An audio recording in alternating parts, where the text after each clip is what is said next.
So a third option that's better is to kind of cheat and make a fraction a decimal. Or maybe a better way to say that would be as if we have both fractions and decimals. What we will do is we will put the decimal over 1 and simplify. And that'll give us a fraction with a decimal inside it. So for example, if we were multiplying 5/4 times 1.5, we're going to change that decimal into a fraction by putting it over 1.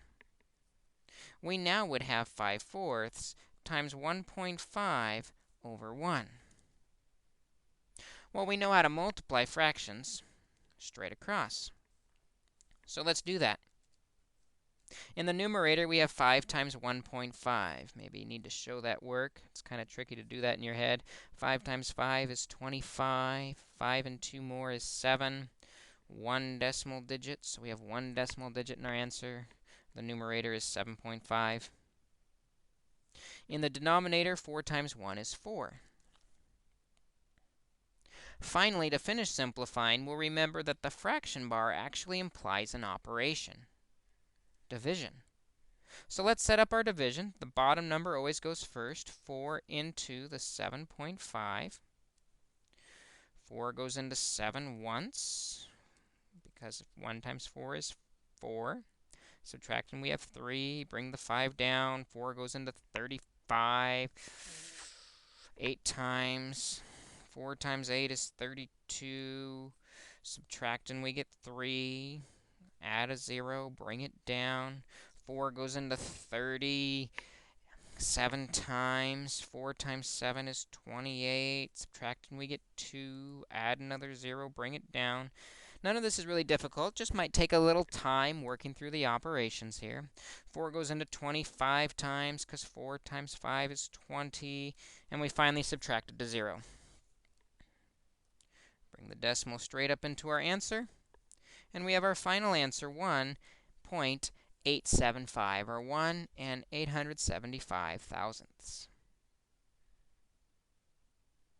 Let's try another example where we put the decimal over 1, which gives us the ability to simplify. Here we'll put the 9.21 over 1, so we have 5/6 times 9.21 over 1. And again, because they're fractions, we can multiply them straight across.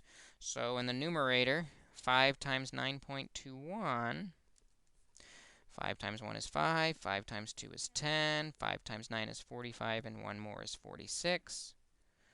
2 decimal digits in our answer, so we have 46.05 over 6 times 1, which is 6.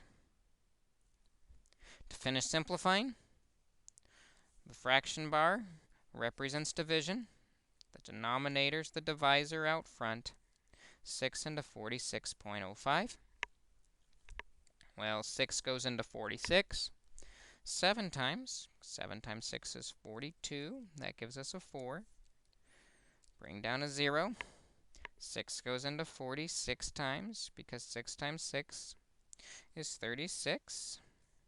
Subtracting gives us a 4. Bring down the 5. 6 goes into 5 7 times, because 6 times 7 is 42. Again, this operation just takes time going through the motions. Long division should be very comfortable to us. Decimals always have extra zeros. Bring it down. 6 goes into 35 times. 6 times 5 is 30. Subtract, and we finally get 0. Place the decimal by moving it straight up into our answer.